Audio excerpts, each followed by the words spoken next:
2 hours ago, Mark Carney delivered his first speech as Canada's officially sworn-in Prime Minister. He said one sentence that told you everything about his strategy. My first priority is to protect Canada's workers and households faced with the United States' unjustified foreign trade actions. Then he announced his first official trip, not to Washington, to Europe, to discuss security reinforcement and trade diversification. The message to Trump could not be clearer. After 18 months of threats, tariffs, and attempts to force Canadian submission, the new Prime Minister is not seeking reconciliation. He is seeking alternatives. But before we break down what this means, if you appreciate this kind of analysis, hit that subscribe button and like this video so you never miss a story like this. March 14, 2026 marked a turning point in Canada-US relations. Mark Carney was officially sworn in as Canada's 23rd Prime Minister following his Liberal Party leadership victory on March 9. In his first speech after the ceremony, Carney made clear where his priorities lie. My first priority is to protect Canada's workers and Canadian households faced with the United States' unjustified foreign trade actions, he said. He added that he and Trump have shared goals to protect workers, but what came next revealed how different their approaches actually are. Carney announced his first official trip would be to Europe. Not Washington. Not a symbolic visit to the White House to reset relations. Europe. The stated purpose: to discuss security reinforcement and trade diversification. The unstated purpose: to signal that Canada's future does not depend on American approval. This was not an accident. This was not a scheduling conflict.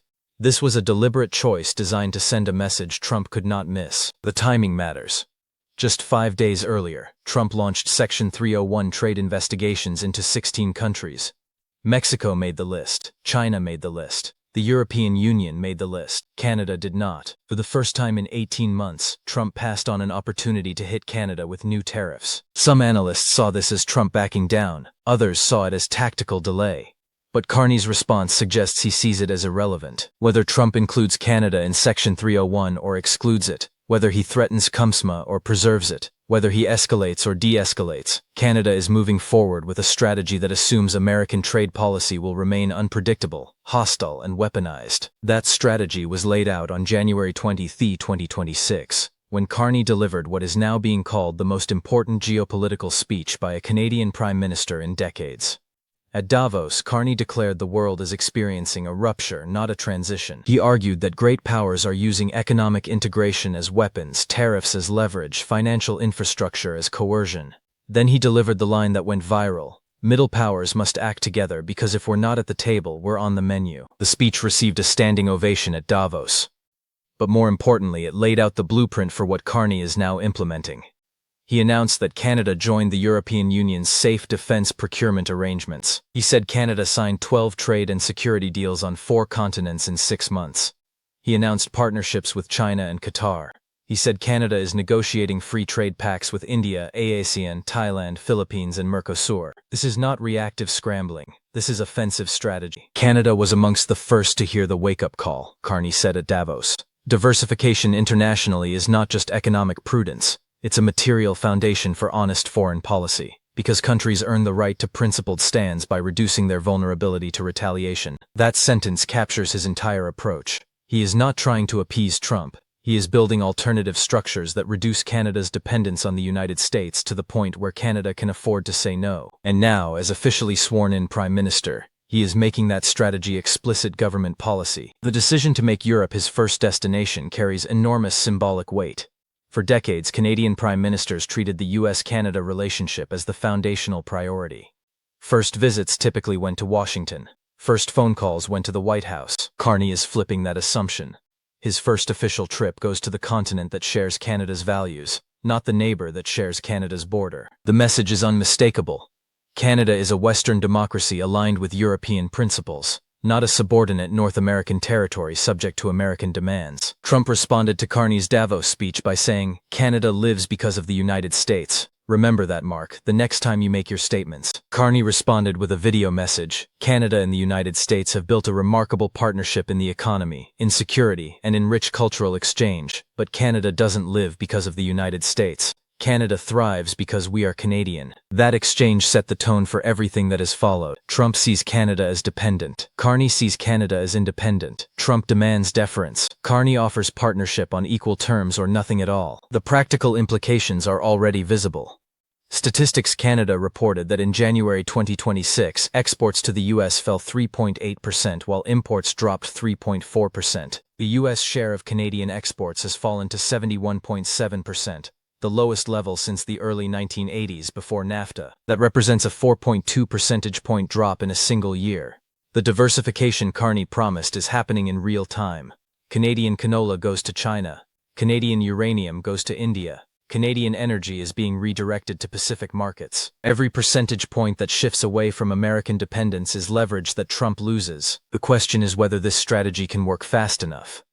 The symbolism review is scheduled for July 1, 2026. Trump has repeatedly threatened to terminate the agreement or break it into bilateral deals. If symbolism collapses, 71.7% of Canadian exports could suddenly face American tariffs. Carney's diversification has reduced that figure from 75%. But the vast majority of Canadian trade remains vulnerable. Building alternative markets takes time. Trade agreements take years to negotiate. Infrastructure projects take decades. Carney is playing a long game, but Trump is forcing a short-term crisis. Here is where Carney's background as a central banker becomes crucial. He understands that markets respond to credible commitments, not just immediate actions. By announcing 12 deals in 6 months, by joining European defense procurement, by signing partnerships with China and Qatar, Carney signals to global markets that Canada is serious about diversification. That signal changes investor behavior. Companies start looking at Canadian-European supply chains. Asian buyers start negotiating for Canadian energy. Even if those deals take years to fully materialize, the announcement itself begins reshaping economic relationships immediately. Trump's exclusion of Canada from Section 301 investigations may have inadvertently helped Carney. By leaving Canada off the list while targeting Mexico, Trump created a contrast that makes Canada look stable, that pushes investment toward Canada. By excluding Canada while hitting China and the EU, Trump made Canada look safer for companies avoiding trade war damage. Carney did not ask for that exclusion, but he is benefiting from it. And by immediately pivoting to Europe, he is maximizing that benefit by showing global markets that Canada is aligned with the West, not isolated in North America. The symbolism of skipping Washington extends beyond trade. Security cooperation, intelligence sharing, defense procurement, Arctic sovereignty, all traditionally required American involvement. By going to Europe first and discussing security reinforcement, Carney signals that Canada will pursue security partnerships independent of American participation. Joining the EU's safe defense procurement means Canadian defense contractors can bid on European military projects without American intermediaries. That reduces dependence. That increases options. That is exactly what Carney promised at Davos when he said middle powers must reduce their vulnerability to retaliation. There is risk in this approach. Trump could interpret Carney's Europe First trip as a provocation. He could respond by adding Canada to Section 301 investigations. He could accelerate efforts to terminate SCUMSA. He could impose new tariffs on Canadian energy or dairy. Each move would hurt Canada economically. But Carney has calculated that the long-term cost of remaining dependent on an unreliable partner exceeds the short-term cost of diversification. And he is betting that by the SUMA review in July, Canada will have enough alternative partnerships that Trump's threats carry less weight. 2 hours ago, Mark Carney stood as Canada's officially sworn-in Prime Minister and declared that his first priority is protecting Canadian workers from American trade actions. Then he announced he is going to Europe to build security and trade partnerships independent of the United States. That is not the speech of a leader seeking to repair a damaged relationship. That is the speech of a leader who has concluded the relationship cannot be repaired and must be replaced. Trump wanted Canada to come to Washington seeking terms. Carney is going to Brussels offering partnership. Trump wanted leverage. Carney is building alternatives. Trump wanted subordination. Carney is choosing sovereignty. And right now, Washington has no answer for it. If this opened your eyes, smash that like button, share it with someone who needs to hear this, and subscribe so you do not miss what happens next.